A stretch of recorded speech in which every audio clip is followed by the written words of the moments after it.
Hi everyone, for today's video, I'm going to show you on how we are going to go live on Facebook.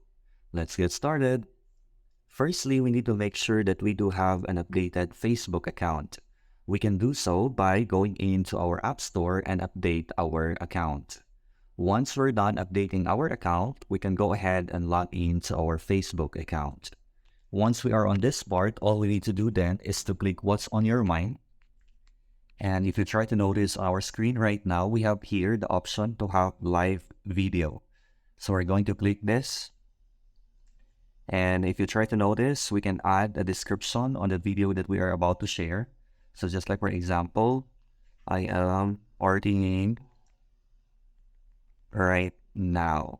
So once everything is set, I can go ahead and tag any of my friends if I wish to. Or I can also have my feeling or any activity that I'm doing.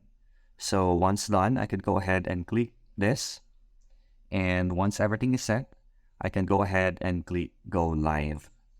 So basically, that's how we are going to go live on Facebook. I hope you were able to learn something new today. Until the next one.